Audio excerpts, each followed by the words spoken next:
muvaffaq qilganligi uchun bo'ldi. Agar Allohning fazli, tavfiqi, yordami bo'lmaganida bu banda mana shu qilgan savobli ishini qila olmas edi. Astagfirullah. Walaula fadlullohi alaykum va rahmatuhu lattaba'tumush shaytona illa qalila. Agar dedi Alloh taolo sizlarga Allohning fazli, marhamati bo'lmasa edi, ayrim kishilardan tashqari hammanglar shaytonga ergashib ketardinglar. Ya'ni mana shu shaytonga ergashmasdan sirotul mustaqimda to'g'ri turishligimiz Allohning fazli. Agar shu fazl bo'lmasa, juda ko'pchilik odamlar shaytonga ergashgandek, biz ham ergashib ketgan bo'lar edik.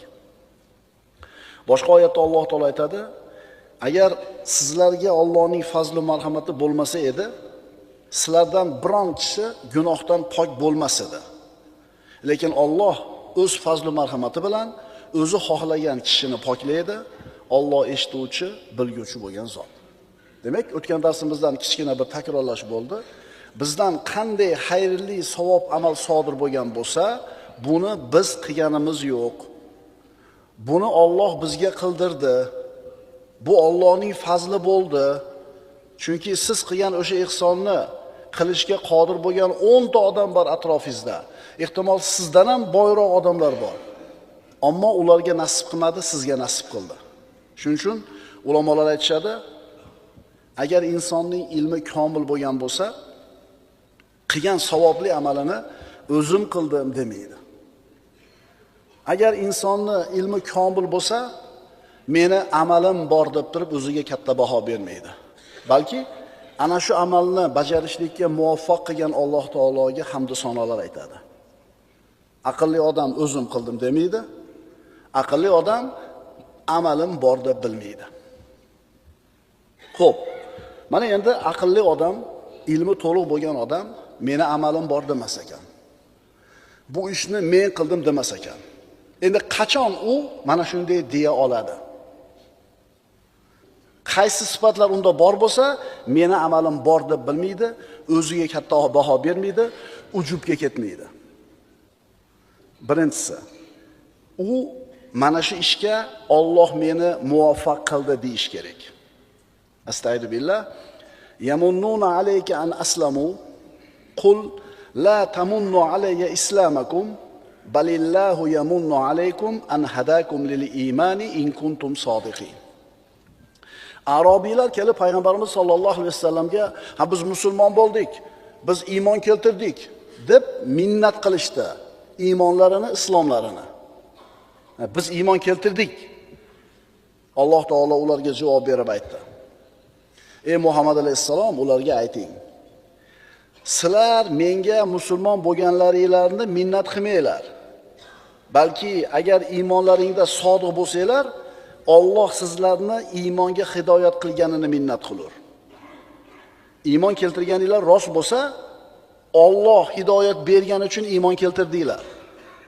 Biz iymon keltirdik demanglar" deyapti. Hatto la ilaha illalloh Muhammad rasululloh deyish sizni o'zingizni ixtiyoringizdagi ishmi? Agar Alloh tavfiq bermasa shu kalimani ayta olmaysiz. Iymon keltirgan bo'lsangiz ham ayting, Alloh meni muvaffaq qildi, iymonga hidoyat qildi deng. Nikohda domla, endi o 90-yillarda aytyapman. Nikoh o'qitishdan avval kelin kuyovga kalimani talqin qildiradi, iymonini yangilab olsin, yangi iymoni bilan nikohlansin deb turib, ashhadu an la ilaha illalloh va ashhadu anna Muhammadan rasululloh desa, kuyov qaytara olmayapti. La ilaha illa Alloh, to'rtta so'z ayta olmayapti. Ehtimol 100 ta qo'shiq yotdan bilar. Ehtimol 2 xil tilni bilar, lekin shu kalimani Alloh bermasa ayta olmas ekan. Demak, siz meni amalim bor deb o'zingizga katta baho bermaslik uchun birinchi bilishingiz kerak bo'lgan narsa, bu ishni Alloh menga qildirdi deyishingiz kerak. Astagfirullah. Walakinnalloha habbaba ilaykumul iymana va zayyanahu fi qulubikum va karraha ilaykumul kufra wal fusuqa wal isyan. Lekin Alloh sizlarga iymonni suyukli qildi va uni dillaringizga chiroyli ko'rsatdi, hamda sizlarga kufrni, itoatsizlikni va isyonni yomon ko'rsatib qo'ydi. Mana qarang. Siz bilan biz mo'min sifatida iymonni suyukli deb bilamiz, iymonni yaxshi ko'ramiz. Fisq, fujur, gunoh, ma'siyatni yomonlik deb ko'ramiz va undan uzoq bo'lishga harakat qilamiz, yomon ko'ramiz. Iymon biz uchun yaxshi narsa va yaxshi ko'ramiz. Fisq, fujur biz uchun yomon narsa va uni yomon ko'ramiz. Iymonni suyukli qilgan ham sizga Alloh, fisq, fujurni xunuk ko'rsatib qo'ygan ham Alloh. Shuni chaqib olinglar ozgina. Shuni ma'nosini yaxshilab tushunib olaylik. Men o'zim namoz o'qimayapman. Boshlayman desam, bu payt boshlab olaman. Deyapsizmi? Kechirib qo'yasiz. Palonchi mana shunday mahallasiga asfalt solib beribdi, ko'prik qurib beribdi, yetimlarda bir tomlarni yangilab beribdi, imoratini, transformator qo'yib beribdi deb bir boyni qilgan fazilatli ishini gapirsa, bu yerda turgan boy aytadi, "Ha, hech qancha pul ketmaydi bunga" deydi. Ha, nimaga qila olmayapsiz hech qancha pul ketmasa? Demak, Alloh sizga qildirmadi shu ishni. Sizga shu ishni qilishlikka nima bermadi? Tavfiq bermadi, unga berdi. Men xohlasam bunday qilib qo'yaman. Qila olmaysan. Demak, birinchi bilishimiz kerak bo'lgan narsa, biz qanday bir savobli, xayrli amalni qilishga muvaffaq qilgan bo'lmaylik, buni Alloh menga qildirdi deysiz. Allohning fazlini, marhamatini, tavfiqini e'tirof qilasiz. Qalbingizga muhabbatni soldi, keyin qildingiz shu ishni. Qalbingizga saxovatni soldi, keyin qildingiz shu ihsonni. Qalbingizni moyil qildi, zikr qildingiz. Qalbingizni ochdi, savobli amallarga yurdingiz. Futbol o'ynaganlar, adin chiqasiz. Varatarni ham yotkizasiz. Orqasiga o'tasiz to'p bilan. Varata bilan siz o'rtangizda 2 metr joy qoldi. 7 metrlik varata. Bir tepasiz, shtangaga tegib chiqib ketadi-yu. O'zi tek qo'yib qo'ysangiz, to'p hali yumalab o'zi kelib ketar edi. Shu qoqib tashlayman deb tepasiz, ana tavfiq yo'qligi shu. Ha, ba'zida shu ko'z yumib bir tepib borasiz, 3 tasidan o'tib kirib ketib qoladi. Tushunarlimi? Biz hech qachon meni amalim bor, men qildim deb o'zimizga baho bermasligimiz uchun birinchi bilishimiz kerak bo'lgan narsa, mana shu biz qilgan yaxshi ish Allohning tavfiqi bilan bo'ldi, Alloh qildirdi deyishimiz kerak. Birinchisi shu bo'ldi. Ikkinchisi, agar sizga berilgan ne'matlarga qilgan amallaringizni taqqoslasak, qilgan amalingiz Alloh taolo bergan ne'matning 10dan biriga 100dan biriga ham to'g'ri kelmaydi.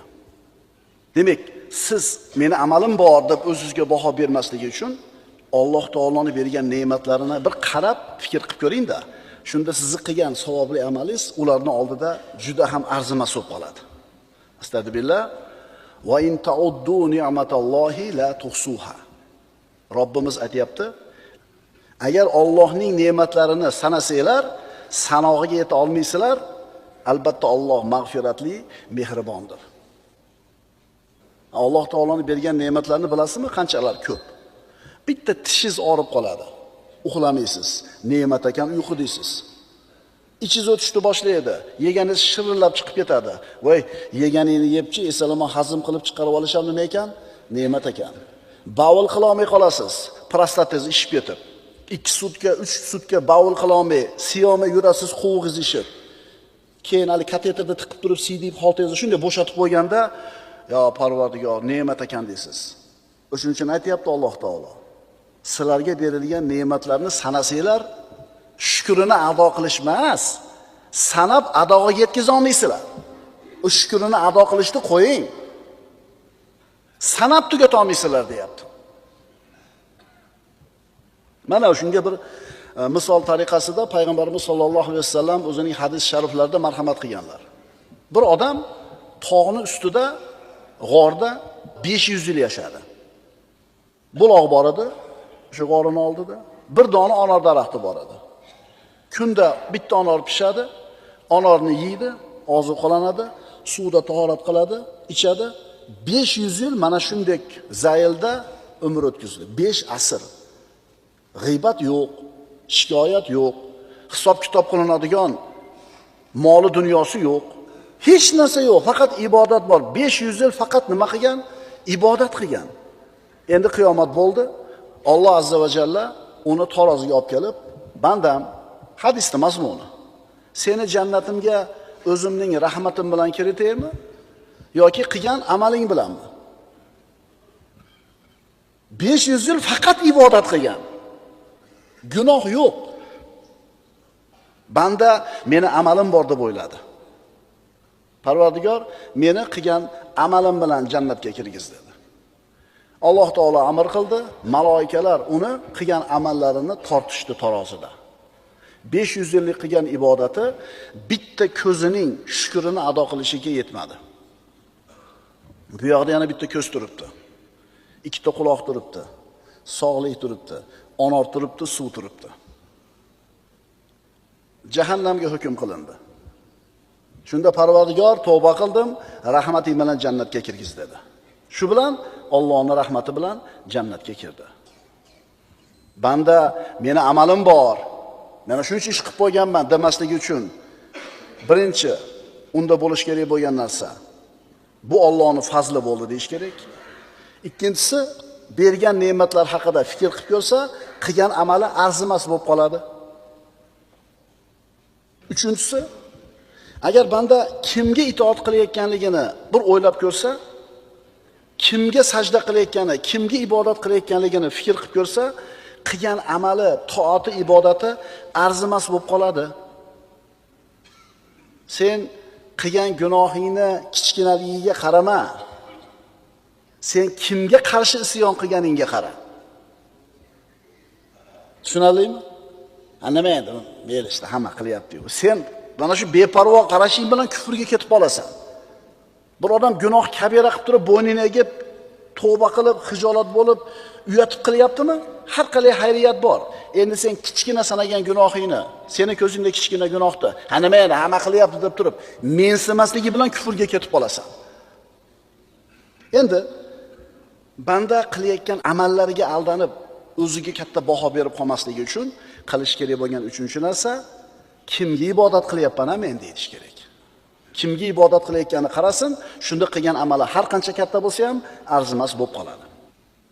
Endi qachon insonda shunday holat yuzaga keladi? Qachon banda o'zini amalini arzimas sanaydi? Agar amali xolis bo'lgan bo'lsa.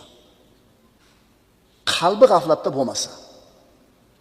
Demak, insonning qalbi g'aflatda bo'lsa, amalida ixlos bo'lmasa, meni amalim bor der ekan. Shuning uchun inson o'zini qilgan savobli amalini katta kichikligiga, ko'pligiga qarashda o'rniga qabul bo'ldimikin, bo'lmadimikin degan g'amni ko'proq qilish kerak. Ma'qulmi? Alloh biladi-da qabul qilgan qilmaganini. Ana taroziga qiyomatda birinchi olib 3 ta odam olib kelinar edi.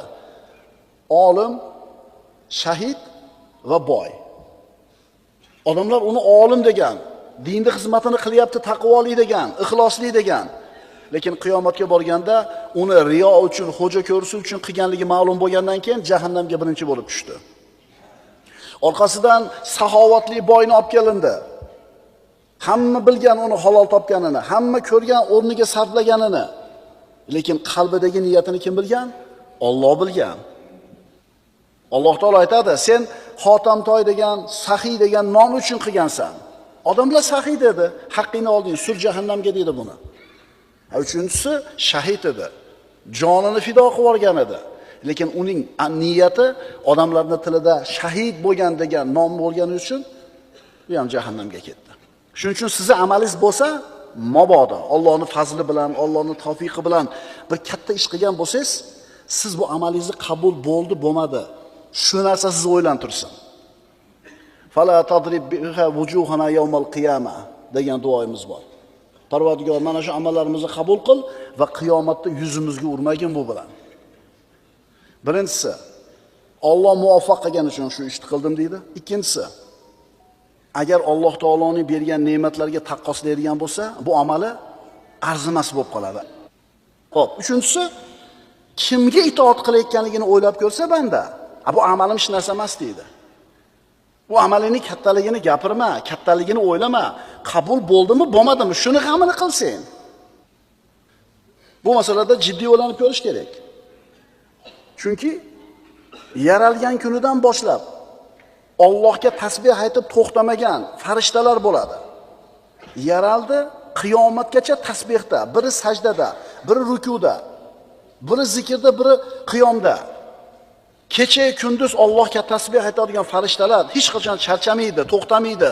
Shular qiyomat bo'lganda aytadi: "Parvardigor, senga haqiqiy, chinakam ibodat qilishga qodir bo'lmadik" deyshadi. Astagfirullah. Yusabbihuna al-layla wan-nahara la yafturun. Ular tun va kun sufkashlik qilmasdan Allohni poklaydilar. Tushunali bo'ldimi? Banda qilgan amalini, meni amalim bor deb, men katta ish qilib qo'yganman deb o'ziga baho berib, ujubga kirib ketmasligi uchun unda nimalar bo'lish kerak? Birinchisi, mana shu ishni qilishga Alloh muvaffaq qildi deyish kerak. Ikkinchisi, u qilgan amal Alloh unga bergan ne'matlarga taqqoslansa, arzimagan bo'lib qoladi. Undan keyingisi, kimga ibodat qilayotganligini agar ozgina fikr qilib ko'radigan bo'lsa, bu ibodati arzimagan bo'lib qoladi. Demak, iymon, ilmi komil bo'lgan inson, meni amalim bor, men ko'p ishlar qilib qo'yganman deb o'ziga nima qilmas ekan, baho bermas ekan. Mana tavfiq haqida suhbat qilyapmiz. Tavfiq yaxshilikka bo'lgan ilhom. Tavfiq Alloh taolo bir bandani yaxshi amallarga muvaffaq qilishi, yo'lashi, yo'l ko'rsatishi, qo'llashi. Agar tavfiq bo'lmasa, biz bismillah deya olmaymiz. Agar tavfiq bo'lmasa, namozga uyg'ona olmaymiz. Agar tavfiq bo'lmasa, tupurgimizni ham yuta olmaymiz. Tavfiq haqida aytilgan ulug'larning so'zlari. Alloh azza va jallaning xalili bo'lgan Ibrohim alayhissalom shunday deydi. Astagfirullah. Vallazi atma'u an yaghfira li. U Alloh jazo kunida mening xato gunohlarimni mag'firat etishini umid qilurman. Va Ibrohim allazi vaffa degan Alloh maqtab bu payg'ambarini. U vafo qilgan Ibrohim. Alloh taolo qanaqa qiyin imtihonni bermagan bo'lsin, vafo qilgan zo'r chiqqan undan. Aytmayapti, meni o'tga, olovga uloqtirishganida sabr qilganman demayapti. Katta ish edi. Bir dona o'g'ling bilan, bir dona bolang bilan ayolingni sahroga, Bakka vodiysiga tashab ket deganda, xo'p deb tashab kelganman demayapti. O'g'limni tomog'iga pishaqni qo'yib tortganman demayapti. Nima deyapti? Umid qilaman deyapti. Shuncha savobli ishlarni qilib qo'ydim, shuning uchun shu amallarim bilan jannatga kiraman demayapti. Nima deyapti?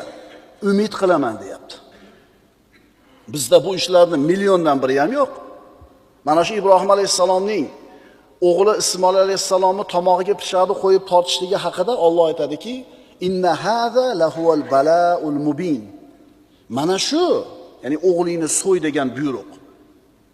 Balaul mubin, ochiq imtihon edi, qiyin imtihon edi, ochiq balo edi. Va Parvardigor tashab ketdi o'ding, tashab ketdim. Emizlik paytida. Endi bir dona o'g'lim bo'lsa, 95 ga kirdim, bolam 10 ga kirdi. Endi so'ydingsanmi? Demadi. Biriga olib borib tashab kelish ham oson ish edi. Har qalay tirik qolardi bolasi.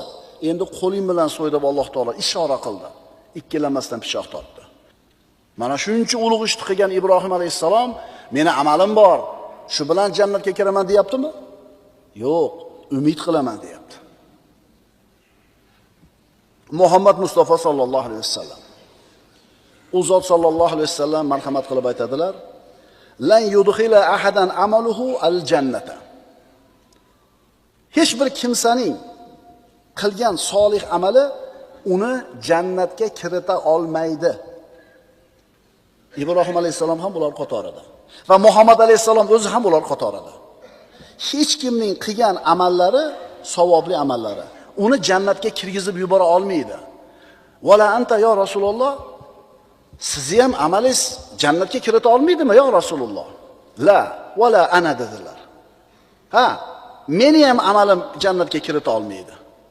Faqat Allohning fazli va rahmati meni qoplasa, Robbim meni o'zining fazli marhamati bilan o'rab olsagina jannatga kiraman.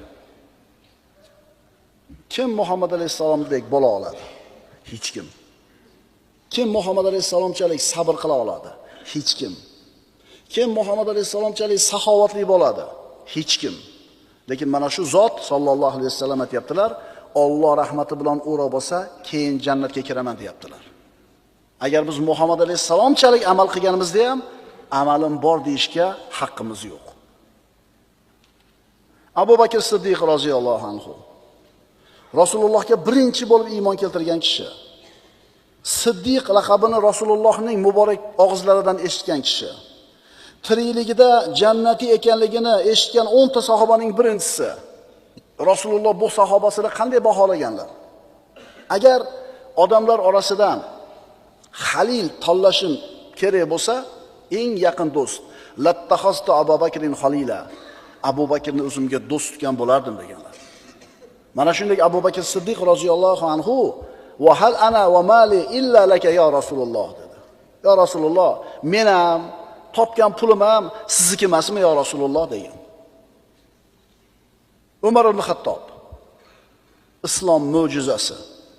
Rasululloh sallallohu alayhi vasallamning duosining barakoti. Umar al-Faruq Rasululloh aytganlar, agar mendan keyin nabiy bor bo'lsa, o'sha nabiy Umar bo'lar edi deganlar. Mendan keyin nabiy bo'lmaydi, agar bo'lganida ana shu nabiy Umar bo'lardi deganlar. Mana shunda Umar ibn Xattob aytar edi. Agar menda yer to'ldir oltin boylik bo'lganida, oldimda turgan qo'rquvdan, ya'ni qiyomatda qo'rquvdan qutulish uchun hammasini fido qilib yuborardim deydi. Yana bir so'zlarida qaniydi onam meni tug'masa deydi. Ha bo'lmasam tirikligida payg'ambarimizdan eshitdi jannati ekanligini. Jannatga mana bunday kiramiz deb Rasululloh bu bir qo'li bilan Abu Bakrni, bir qo'lini Umar ibn Xattobni ushlab, shunday qadam bosdilar. Jannatga mana shunday kirib ketamiz dedilar. Rasulullohning va'dasini olgan sahoba qaniydi tug'ilmaganimda deyapti. Shuncha bashoratlari borligiga qaramasdan, shuncha ulug' amallari boriga qaramasdan katta ketmadi. Abdulloh ibn Mas'ud aytadi radhiyallohu anhu, qaniydi o'lib keyin tirilmasam. Qo'rquvdan.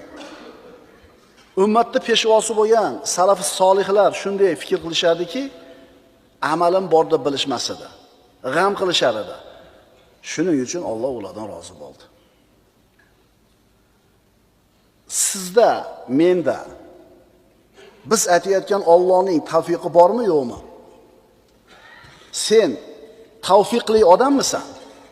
Mana ana shu tavfiqning alomatlarini ko'rib chiqamiz. Qidiring, sizda shular bormi? Birinchidan, Alloh seni iymon va islomga muvaffaq qilishi. Alhamdulillahi robbil alamin bor. Chunki kalima keltirishga Alloh tavfiq berdi, kalima keltirishga Alloh izn berdi. Albatta bu hamma ne'matlar orasidagi eng katta ne'mat, eng ulug' ne'mat, eng oliysi va eng avvalgisi. Bundan ortiq ne'mat bo'lmaydi. Bundan ortiq ne'mat bo'lmaydi.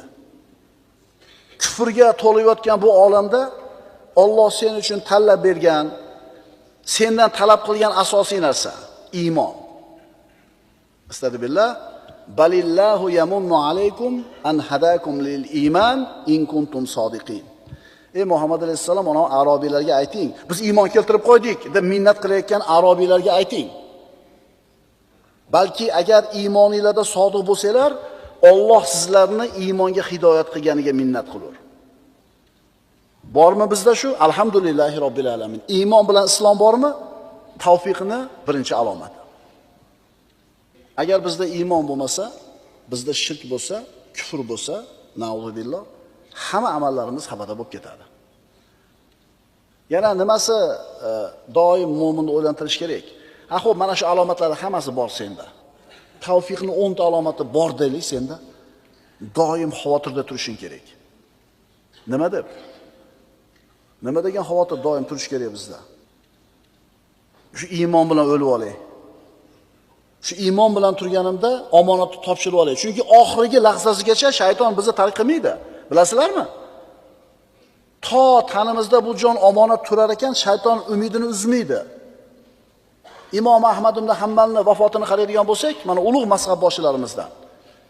Ana shu dunyodan uzilib oxiratga ko'chadigan vaqti yaqin bo'lganida yotib uxlab qoladi. 1 soat, 2 soat yotadida o'ziga keladi. Keyin uyquga ketadi. Yana o'ziga keladi. Ana shu o'ziga kelgan paytda yo'q, hali yo'q deydi-da, uyquga ketadi. Yana ozgina turib o'ziga keladi, uyg'onadi. Uyg'onibla hali yo'q deydi. Mana shu holat bir necha marta takrorlanganda o'g'li, otajon, nima bo'lyapti deydi. Nimaga o'zingizdan ketyapsiz? 1 soat, 2 soat, keyin o'zingizga kelib turiblar, darrov hali yo'q deyapsiz. O'g'lim nima bo'layotganini bilmayapsanmi hozir dedi. Yo'q, bilmayapman. Xonani burchagida shayton o'tiribdi. Barmog'ini tishlab, "Ha, Ahmad, qutulib ketding-a mendan" deyapti. Men aytayapman, hali qutulganim yo'q. Bu kishi ana shu Mu'tazililarga qarshi turgan ahli sunnatning ulug' imomlaridan. Juda ko'p qiyinchilikka, mashaqqatga, azoblarga qolgan kishi. Ahli sunnatning e'tiqodini mahkam himoya qilib turgan kishi. Shuncha imtihon qiyinchiliklardan o'tib bo'lib turib, yana qo'rqib turibdi. Hali jonim turibdimi tanimda? Sendan qutulganim yo'q hali. Hali u fitnadan omon bo'lganim yo'q deb aytayapti. Tushunarlimi? Yo garantiya bormi iymon bilan ketishimizga? Unga ham Alloh tavfiq bersa bo'ladi-da. Astagfirullah. Walau ashraku la habita anhum ma kanu ya'malun.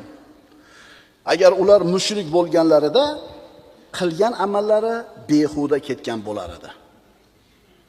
Alloh taolo Muhammad alayhisolamga aytayapti. Astagfirullah. Wa laqad uhiya ilayka wa ilal ladina min qablik la in ashrakta la yahbatanna 'amaluk wa la takunanna minal khosirin. Dar haqiqat sizga ham, ey Muhammad alayhisalom, sizdan ilgariga o'tgan payg'ambarlarga ham shunday vahiy qilingandir. Qasamki, agar mushrik bo'lsang, albatta qilgan amaling behuda ketadi va albatta ziyon ko'rguvchilardan bo'lib qolasan. Demak, sizda tavfiq bor yo'qligining alomatlarining birinchisi bu iymon va islom. Senda tavfiq bormi? Sen tavfiqli odammisan? Ikkinchi alomati ilmga bo'lgan rag'bat va ilmga harislik. Bu ham tavfiqdan.